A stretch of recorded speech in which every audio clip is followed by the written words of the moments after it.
Hi everyone. Today we are going to talk about my article, Trial by Social Media, which is an ideological criticism of the George Zimmerman trial and the aftermath of George Zimmerman killing Trayvon Martin.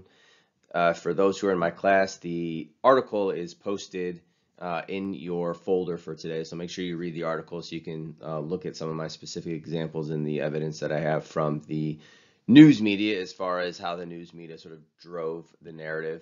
For those who aren't in my class, I'll give you a quick summary on the next slide. But what we're really talking about in ideological criticism is how does ideology shape the narratives that we decide to tell, as opposed to uh, allowing dispassionate analysis of various facts to sort of work themselves out, specifically in this instance, in a legal setting situation. So let's go ahead and get to the next slide. I'll give you a couple details, and we're going to wrap up this little video pretty quickly. So down below in the comment section, I do have a 20-minute Charlie Rose interview with these three individuals who you see in front of you. These are all lawyers, scholars, news personalities. You'll get to know them while you watch the Charlie Rose interview. But the Charlie Rose interview with these three individuals, either the night of or the day after the George Zimmerman case was concluded and George Zimmerman was found not guilty. These three individuals came together. I watched it, and this is what I got really interested in. This is how I got really interested in sort of going back over the last year, 2 years of the case with regard to how it played out on social media. How did it play out in the news, and how did the news get the facts of the case so wrong? Now, when I say they got the facts of the case wrong, I don't mean that some of the larger facts of the case were wrong, but there was enough nuance and details that were sort of mismanaged or exaggerated or omitted from various news stories that gave the public a very incorrect assessment of what happened on that night. Now, one thing I tell my students with regard to these sorts of cases that I've written about various legal cases as far as how they play out in the social media world. I'm not interested in discussions of guilt and innocence in my class. This isn't a pre-law class, so we don't do a whole guilty, not guilty sort of thing.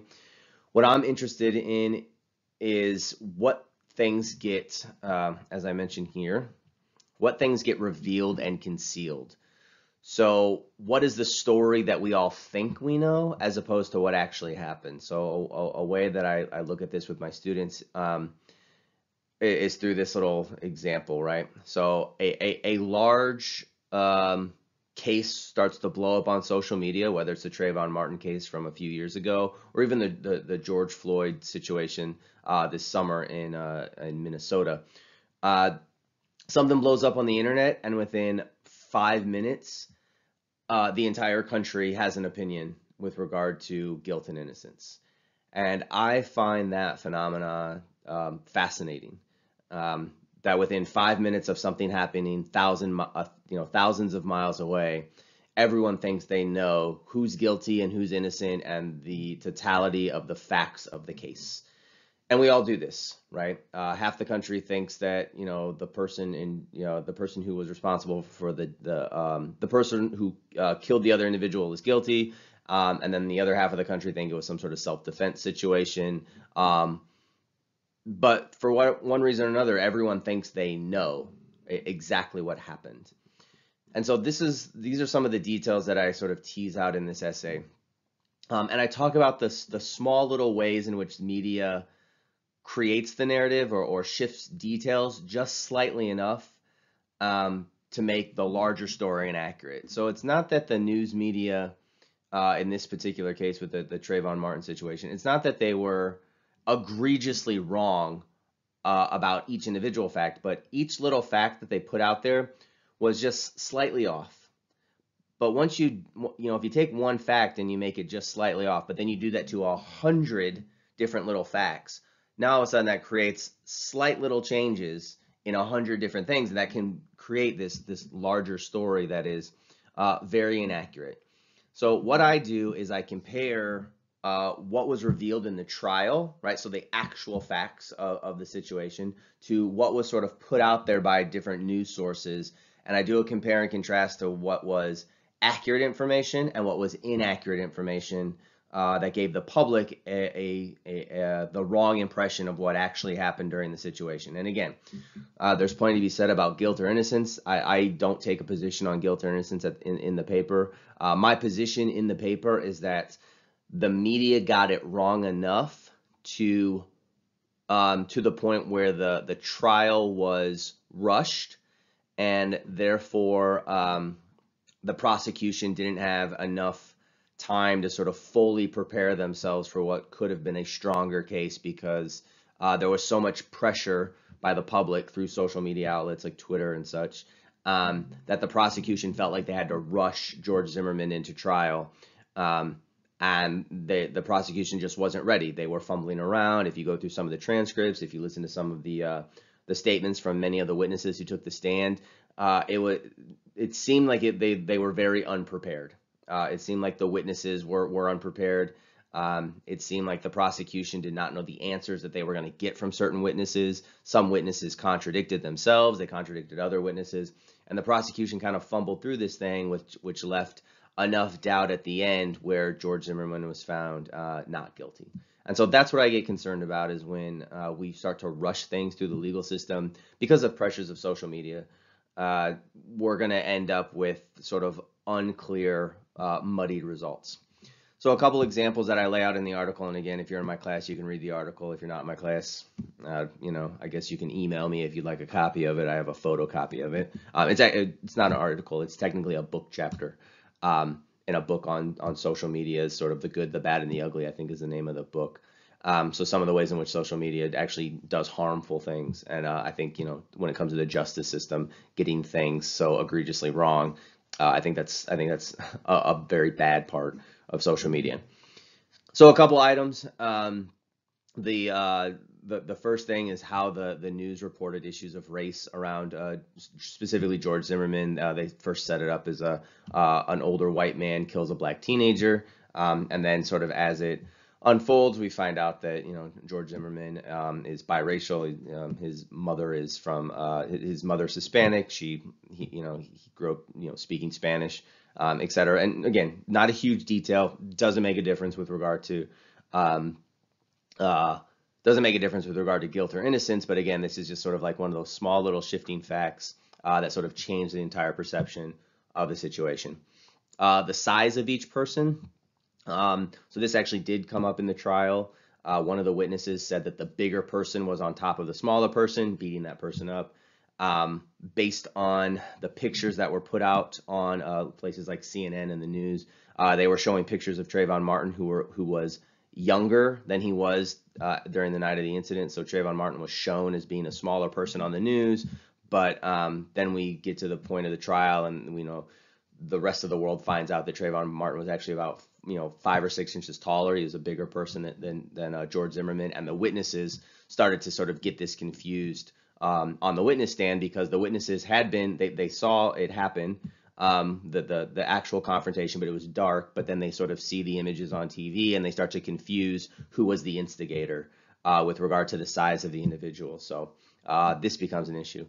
The injuries, who was injured and the manner in which these individuals were injured. Again, these are small ways in which things were not accurately reported in the media. And I also discussed a little bit about the 911 call that George Zimmerman initially made, that he actually sued and won NBC. NBC had to issue a retraction because they had to admit that they did not release the full tape, that sort of left out some of the context with regard to George Zimmerman's comments about Trayvon Martin's race, as he was following him around this apartment complex. So the way in which all of these things, again, like small little issues that don't, each individual issue on their own doesn't equate to who's guilty and who's innocent, but enough of these small little issues create a completely inaccurate picture of what happened to the general public who's just sort of consuming this passively, while they're watching the news at an airport or at the gym, or just kind of watching it while they're making dinner at their house. All these little moments end up totally can completely change our perception of what actually happened. And again, we go back to this fundamental question of when the news comes at us so fast and when we're constantly going through our Twitter feeds, we get information about a horrific event that happened a thousand miles away, and immediately we think we have enough information as individuals to make a judgment as to who the guilty party is, who the innocent party is, when in reality we're thousands of miles away. We have no idea what happened on that night, on this night specifically between Trayvon Martin and George Zimmerman. And this, again, this goes through with some of the stuff that happened this last summer with the killing of George Floyd in Minnesota. So this is what I become interested in as far as small little changes throughout the narrative, what the media chooses to reveal to us, the details they reveal to us, the details they conceal from us, the details they exaggerate a little bit, the details that they minimize a little bit, what they might get inaccurate and then they have to go back and correct. All of this creates this sort of ideological world for the consumers of the media with regard to what they think happened and didn't happen. And again, I highly recommend, it's only 20 minutes, that you watch this conversation between Charlie Rose and then these three attorneys who do a great job in sort of getting into the nuance, where they even talk, these are three individuals who followed the case very closely, and they are very open about the fact that when they first heard about the case, they thought it was one thing, and then they said by the time the trial got done, they all three of them kind of agree, like, yeah, based on the evidence and what happened, it was a lot messier than we initially thought. Like, it wasn't so clear cut. A not guilty verdict, it was a possibility based on what the trial revealed, as opposed to what they thought from the original news sources. So that's what I like about this conversation, is you have three very intelligent people who talk about how the news media sometimes reports things as very black and white, very, yes, no, guilty, innocent. But when you kind of start getting into the details, you realize it's more muddled than that. But the news media sort of stays on this sort of ideological story of, revealing certain details and concealing other details. All right. So finally, if you're in my class, these are some questions I would ask you. So, summarize the article and the discussion from the Charlie Rose show here, right? You can think about, legally speaking, whether or not the jury got the verdict right, and the jury did find George Zimmerman was not guilty. You think about what ideological criticism is. So, pick your favorite cable news channel and be willing to admit to yourself that what you are being shown is not the full picture, right? Even if you think you're correct, right? If you're a CNN viewer, great. And if you think CNN gets, the politic understanding at the moment, if they get it correct, just be aware that, there's certain things, there's 24 hours in a day, which is a limited amount of time. They're not going to show you everything. They can't show everything. That all news anchors come from a certain political persuasion, and whether or not they going to try to hide it. Good ones they try to be objective journalists, but that doesn't mean that they don't allow some of their ideology to creep through. And at some moments, if there's a detail that sort of pushes back against what they want to be true, then they probably won't outright lie about it, but they might just say, you know what, we're not going to air that part of the tape. Like, we're just going to kind of keep that hush hush. We're not going to say it out loud. So they don't have to necessarily straight up lie, but they, sort of like lie by omission, right? Or exaggerate by omission, all right? What problems do we face when ideology drives our actions and opinions? Again, what I lay out in this piece that I write about the Trayvon Martin killing is that as a country, we just had very inaccurate information as to what actually happened. And my argument is that because of that, it was rushed to trial, and the trial was just a mess. The witnesses didn't know what they were doing. The prosecution wasn't as prepared as it could have been. But, when we wanted to believe a specific narrative about the situation, and it turns out that that narrative was inaccurate in small ways, right? In small ways. it ended up giving the jury enough doubt where the jury said, I'm not entirely sure what's happening here. There's enough doubt in my mind, and that's enough to render a not guilty verdict. Another thing I point out to my students is, not guilty doesn't mean innocent. Not guilty just means there's enough doubt and it seems messy enough, right? This is a job of a defense attorney, right? A defense attorney doesn't have to go around and say my client is innocent. A defense attorney just has to say, like, look, all these details, they don't add up. It's a little bit messy. If I can cause enough confusion as a defense attorney, the jury's going to say, this just, things aren't adding up. This is not what we thought it was. And there's enough doubt in our minds to say, you know what, not guilty, or at least, what they call a hung jury, where they sort of split. And if you're split, guilty, not guilty, then it's not unanimous, and the person walks. So that's what we face when we sort of press into ideologies, as opposed to trying to focus strictly on the facts. Instead of letting our ideology drive our actions and opinions, we should be driven by what we call dispassionate analysis, looking at the facts, allowing all the facts to sort of be out on the table, and telling the complete complicated story, right? Don't make it so like, black and white, guilty, not guilty, yes, no. Say, look, here's all the facts on the table. Some of them are uncomfortable facts. Some of them we wished didn't exist. It doesn't mean that a person's guilty or innocent. It just means that this situation, in the case of the Trayvon Martin situation, it's far more complicated than we originally thought. And this is the case with a lot of, big crime situations that we see on the news, with big legal situations we see on the news. But people want to really fall into, like, this person's guilty, this person's innocent, and there's a lot of context around those stories that we don't all have access to. But if we want to fully understand what happened that night, that this situation or any other situation had, it's like you need to sort of look at all the facts, put them all on the table, and that allows us to sort of go at this problem through multiple areas, as opposed to just digging our heels in and say, I'm not going to believe anything that doesn't fit my sort of preconceived narrative, right?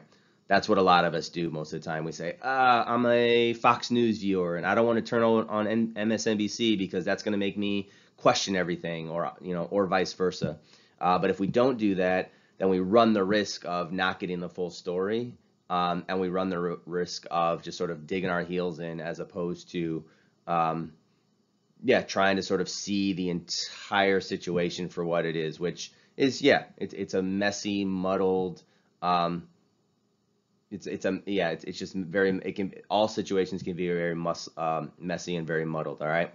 So that's what ideological criticism looks at. It looks at how does a news media, how does a speaker, how does a politician, how do they reveal certain facts to you, and how do they conceal certain facts from you, in order to keep their agenda, keep their narrative going.